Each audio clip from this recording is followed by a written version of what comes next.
স্বরাষ্ট্রমন্ত্রী ভুল বলেছেন, স্বরাষ্ট্রমন্ত্রী সে ভুল বলেছেন। এই সরকারের গত 6 মাসে যে মন্ত্রণালয় সবচেয়ে ব্যর্থ হয়েছে তার মধ্যে একটা হলো স্বরাষ্ট্র মন্ত্রণালয়। স্বরাষ্ট্রমন্ত্রী উনি খুব জ্ঞানী মানুষ, লেখাপড়া জানার লোক, কিন্তু উনার মনে হয় এই মন্ত্রণালয়ের কাজে ওনার মন নাই, ওনার মন অন্যদিকে। এটা উনি মন্ত্রী হিসেবে হয়তো টের পাচ্ছেন না, প্রধানমন্ত্রী হয়তো টের পাচ্ছেন না, কিন্তু আমরা টের পাচ্ছি, কারণ জিনিসটা তো যাচ্ছে আমাদের গায়ের উপর দিয়ে। আপনি আজকে প্রথম আলো নিউজটা দেখছেন কিনা জানি না, প্রথম আলো ফার্স্ট পেজে আজকে একটা নিউজ দেওয়া হয়েছে, মানে অপরাধের নতুন একটা ধারা। যে আমি এটা দেখলাম যে একই পরিবারের একাধিক সদস্য খুন, এই একটা নতুন একটা স্টাইল আমরা দেখতে পাচ্ছি। এবং গত 6 মাসে এরকম 18টা ঘটনা ঘটছে, মানে প্রতি মাসে 3টা করে ঘটনা। এটার মধ্যে মানে আপনার একই পরিবারে 2 জন খুন হয়েছে এরকম ঘটনা ঘটছে 12টা, একই পরিবারে 3 জন খুন হয়েছে এরকম ঘটনা ঘটছে আপনার 2টা, একই পরিবারে 4 জন খুন হয়েছে এরকম ঘটনা ঘটছে 3টা, একই পরিবারে 5 জন খুন আপনার 5 জন খুন হয়েছে এরকম ঘটনা ঘটছে 1টা। তো এখন আপনি আমাকে বলেন ভাই, আর আরেকটা হিসাবে দেখলাম যে গত 3 মাসের একটা হিসাব আছে, 3 মাসে প্রতি 90টা খুন, 90টা খুন, জি, তবে প্রতিদিন 10টা করে খুন। আর উনি বলতেছেন আইন শৃঙ্খলা পরিস্থিতি ভালো হয়েছে, পুলিশের মনোবল ফিরে আসছে। কারণ এটার পুলিশের মনোবল ফিরে কোনো প্রশ্ন ওঠে না রে ভাই। প্রশ্নটা কেন ফের পুলিশের মনোবল ফেরানোর কোনো চেষ্টাই হয় নাই তো, পুলিশের মনোবল ফেরানোর কোনো চেষ্টাই হয় নাই। যখন আপনি দেখেন একজন লোক ইউনিফর্ম পরে আছেন পুলিশ, সে তো বেসিক্যালি অর্ডারলি, তাই না? সে তার ঊর্ধ্বতনের অর্ডার মানতে বাধ্য। আজকে যে বিএনপি যদি বলে যে এই মিছিলে তুমি লাঠি চার্জ করো, পুলিশ যদি লাঠি চার্জ না করে তার চাকরি থাকবে? থাকবে, এবং সে তখন আওয়ামী ফ্যাসিবাদী হয়ে যাবে। তো সেরকম পুলিশদেরকে আপনারা ধরে মারলেন, মেরে টাঙ্গায় রাখলেন উল্টা করে, সে হত্যার কোনো বিচার হবে না। সে হত্যার কোনো ইন্ডেমনিটি হয় নাকি রে ভাই? হত্যার কোনো ইন্ডেমনিটি হয়? আপনি বিচার করবেন ভাই।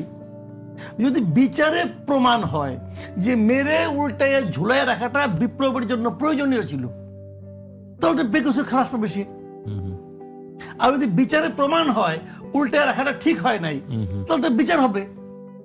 আমি তো বলছি না যে সবাইকে আপনি ফাঁসি দিয়ে দেন, আমি বলছি একটা বিচার হবে। আপনি ভাবেন তো, যে পুলিশ মারা গেছেন তার ফ্যামিলি নাই, তার ছেলে মেয়ে নাই, তার সংসার নাই, সে তার ডিউটি করতে গিয়ে সে মারা গেছে, তার কোনো বিচার হবে না। তাহলে আমার সহকর্মী একই কাজ করতে যে বিচার পায় নাই, আমি কি মাঠে নামবো? আমার মধ্যে মনোবল ফিরে আসবে? আসবে না। আপনি দেখেন না প্রত্যেকটা ঘটনা, এই যে কয়েকদিনের এই ঘটনা বলি আপনাকে, এই যে 32 নম্বরে একটা টোকাই টাইপের ছেলে, সে সবাইকে ধরে ধরে পিটাইতেছে ওপেন। সাংবাদিকরা জিজ্ঞাসা করতেছে যে পুলিশকে, যে ওকে আপনারা কিছু বলছেন না কেন? ওকে পুলিশ বলে আমরা সব দেখছি, এবং দেখছি যে বলছে, সে দাঁড়ায় বলতে পারতেছে না, কারণ তার সে আত্মবিশ্বাসটাই তো নাই। সে দেখছে বলছে আর পালাচ্ছে।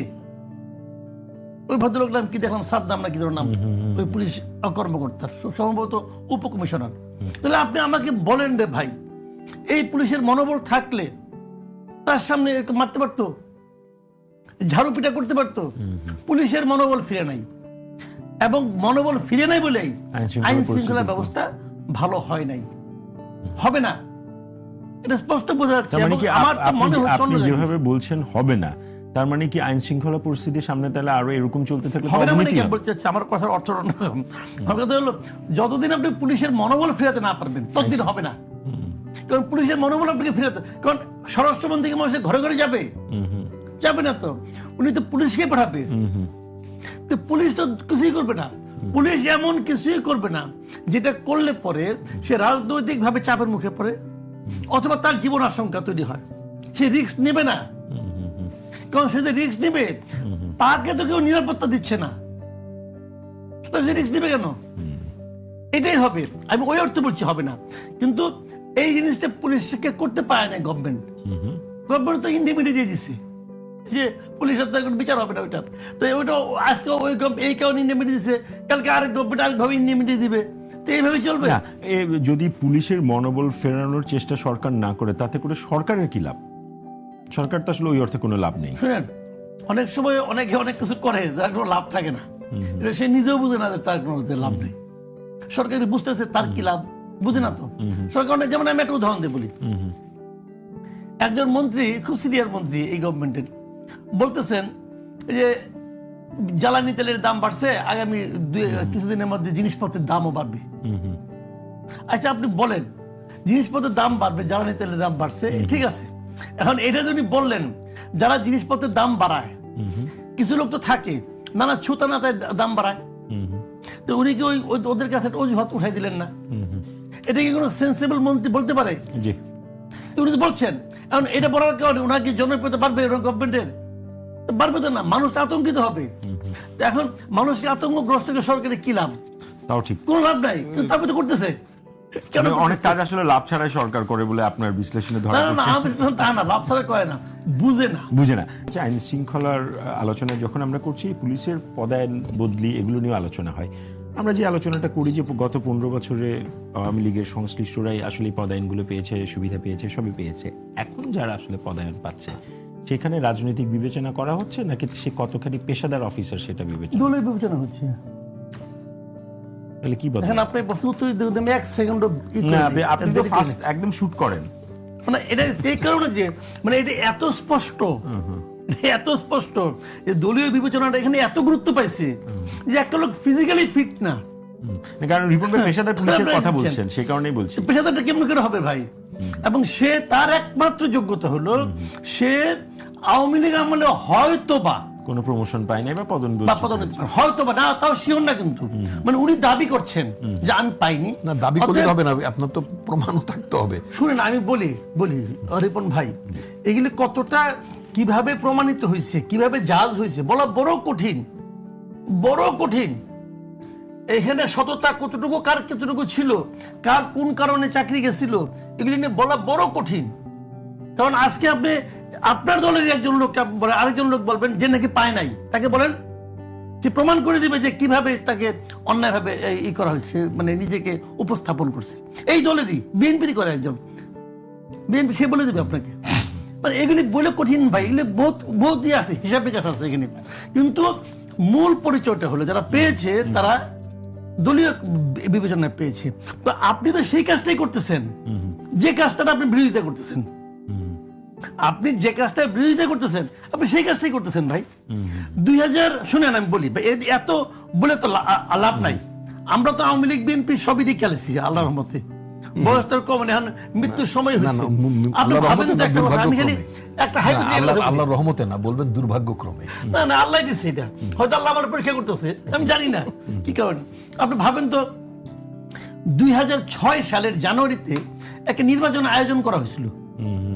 22 জানুয়ারি নির্বাচনটা হওয়ার কথা ছিল, হয় নাই বলে 11 তারিখে এসে নিয়ে আর্মি থাবা মারলো, আর্মি 111 করলো, খুব খারাপ কাজ করলো, মানলাম আমরা। 22 জানুয়ারিতে যে নির্বাচন আয়োজন করা হয়েছিল, হইলে কি হইতো?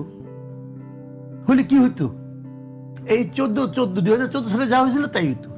কারণ ওই নির্বাচন আওয়ামী লীগ কিন্তু উড্র করছিল, সব জায়গাতে আমি ইলেকশন করতাম না, কি হইতো? তো আসলে বিষয়টা ওইখানে। আমার কথাটা কি জানেন, আমার কথাটা হলো কি, অতীতের কথা, অতীতকে বারবার টাইনেন না, তাহলে অতীত আপনার কাছ থেকে, অতীত কিন্তু আপনি ছাড়বে না। আপনি সামনের দিকে তাকান, এবং সামনের দিকে আপনি একটা রাজনৈতিক দল হিসেবে তাকান না, এই দেশের কান্ডারি হিসেবে তাকান। এইটা যতক্ষণ পর্যন্ত আপনি অর্জন করতে না পারবেন, ততক্ষণ পর্যন্ত দুর্ভোগ আমাদেরকে ছাড়বে না। আপনাকে সামনের দিকে তাকাইতে হবে রাষ্ট্রের কান্ডারি হিসাবে। দেখেন, আমি আপনাকে দুটাই হিসাব বলি, আপনাকে সিম্পল। আমি অনেকবার বলি যে আমাদের এই জাতি 3 বার মহা সুযোগ পেয়েছিল, 3 বার জাতিকে ঐক্যবদ্ধ করার। প্রথমবার সুযোগ পেয়েছিল 71-এ, পুরো জাতি ঐক্যবদ্ধ ছিল এবং তারা একটা দেশ কায়েম করছিল, এবং সেই তার নেতা ছিল বঙ্গবন্ধু শেখ মুজিবুর রহমান, তাকে সবাই নেতা মানছিল। দ্বিতীয়বার চান্স পাইছে কে জানেন? ডক্টর মোহাম্মদ ইউনূস, জিয়াউর রহমান না কিন্তু, ডক্টর মোহাম্মদ ইউনূস। সে সেকেন্ড টাইম চান্স পাইছে। সে চান্স পাইছিল, পুরো দেশ তার সঙ্গে ছিল, এমনকি আওয়ামী লীগের লোকজন তার সঙ্গে, যারা দেশে ছিল আওয়ামী লীগের লোকজন। 15 বছরে তো আওয়ামী লীগের লোকজন আওয়ামী লীগের কাছে হয়েছে, নির্যাতনের শিকার হয়েছে। সেই নির্যাতিত আওয়ামী লীগগুলো কিন্তু ডক্টর ইউনূসকে সাপোর্ট দিয়েছে, সবাই মিলে ইউনূসের সঙ্গে ছিল যে দেশটা এইবার বোধহয় ঐক্যবদ্ধ হবে। উনি সেটাকে সবচেয়ে ভয়ঙ্কর ভাবে দেশটাকে ভাগ করছে, ৭১ বনাম জুলাই ২৪ এরকম একটা ভাগ করছে সে। তৃতীয়বার অতটা জোরালো ভাবে না, কিন্তু মোটামুটি ভাবে সুযোগটা পেয়েছেন তারেক রহমান সাহেব। কিভাবে জানেন? এই প্রথমবার এদেশের প্রায় অ্যাবাভ 90% হিন্দু বিএনপিকে ভোট দিছে। এই প্রথমবার আওয়ামী লীগের অনেক ভোটার ধানের শীষে ভোট দিছে, এই প্রথমবার। কিন্তু উনি যারা তাদেরকে ভোট দিয়েছে সবাইকে নিয়ে ঐক্যবদ্ধভাবে জাতিকে উনি অগ্রসর করার একটা সুযোগ পেয়েছেন। সেই সুযোগ উনি একদম হারিয়ে ফেলাইছেন, এটা আমি এখনো বলি না, সময় সামনে আছে। তবে গত 6 মাসে সেরকম নমুনা দেখাইতে পারেন নাই। এই 6 মাস বরং আমি যেটা মনে হচ্ছে উনি অতটা শার্পলি না হলেও কেন যেন এই অন্তর্বর্তীকালীন সরকারের পদাঙ্ক অনুসরণ করছেন, অথবা জামাত এনসিপির চাপে ভয় পাচ্ছেন। কিন্তু সেই সুযোগটা যদি ধরতে পারেন যে আমার সামনে এই সুযোগটা আছে। জামাত এনসিপির কি ধরনের চাপ আসলে শঙ্কায় ফেলতে পারে বলে আপনি মনে করেন? শুনেন, জামাত এনসিপি আসলে কিছু করতে পারবে না, কিন্তু ওনারা মিছিল করবে, মিটিং করবে, হইচই করবে, এটাকেই উনি ভয় পান বলে আমার কি ধরনের চাপ তারা, মানে আপনার বিশ্লেষণ কি বলে, মানে কি চাপ তারা সামনে? আমার মনে হয় তারা কোনো চাপে দিতে পারবে না। এগুলো সব রাজনৈতিক হুদা আলাপ এগুলি। তার জামাত এনসিপি যে সমস্ত ইস্যু উঠায়, ওই ইস্যুগুলি কি পাবলিকের সঙ্গে পাবলিক ফিল করে? জুলাই সনদ জিজ্ঞাসা করতে রিক্সাওয়ালাকে, ভাই জুলাই সনদ বাস্তবায়ন বোধ বিএনপি করবে না, বলেন এটা রিক্সাওয়ালাতে কি হবো, এটাতে কি হয়? পাবলিকের জুলাই সনদ কোনো মাথা ব্যথা নাই রে ভাই। পাবলিকের মাথা ব্যথা হলো জিনিসপত্রের দাম, পাবলিকের মাথা ব্যথা হলো যা ইনকাম করে তা দিয়ে সংসার চলে না কেন, ঠিক মতো বাসায় ফেরা। পাবলিক অত হিসাব করে না। কিন্তু যদি আপনি জীবনযাত্রাটাকে পাবলিকের অনুকূলে করতে পারেন, ভাই আপনি কি করলেন কি করলেন না, আপনাদেরকে হিপোক্রেট করলো না, আপনাদেরকে কি বললো, কিচ্ছু যায় আসে না, কিন্তু কিচ্ছু যায় আসে না। কাজে আপনি ওইটুকু আগে নজর দেন। নজর দিচ্ছে মানে কি বলবো কি আর, এগুলি হলো দেন কি মানে মূল নেতৃত্বকে কিন্তু ডিরেল করার জন্য কিছু ধান্দাবাজ সবসময় থাকে। একটা আলামতটা আপনি দেখছেন? আমি একটা ধান্দাবাজ উদাহরণ আজকে দেই, আজকে ঘটনা, আজকে একটা ঘটনা। একটা বইয়ের মোড়ক উন্মোচন হয়েছে, জি, আই হ্যাভ এ প্ল্যান, বইয়ের নাম। আচ্ছা, এই বইয়ের মোড়ক উন্মোচনে কে গেছিল? তথ্যমন্ত্রী ছিল, তথ্য উপদেষ্টা ছিল, প্রধানমন্ত্রী তথ্য উপদেষ্টা, তথ্য প্রতিমন্ত্রী ছিল, প্রধান তথ্য কর্মকর্তা ছিলেন, মানে মোটামুটি তথ্য সংক্রান্ত যারা সবাই ছিলেন। আচ্ছা, বইটা কি গভর্নমেন্ট বানাইছে? এটা কিন্তু গভর্নমেন্ট। বইটার লেখক কে? লেখক ইফতিখার রসুল জর্জ। আচ্ছা আচ্ছা আচ্ছা, উনি একটা ব্যবসায়ী মানুষ, মানে পুস্তক ব্যবসায়ী। উনি একটা বই নিয়ে আসছে যে আমি এই বইটা লিখছি, নিয়ে আমি বলছি আপনারা একটু মোড়ক উন্মোচন করেন। দেখেন সমস্যাটা কোথায়। বইয়ের কভারে কি লেখা? আই হ্যাভ এ প্ল্যান এবং তারেক রহমানের ছবি।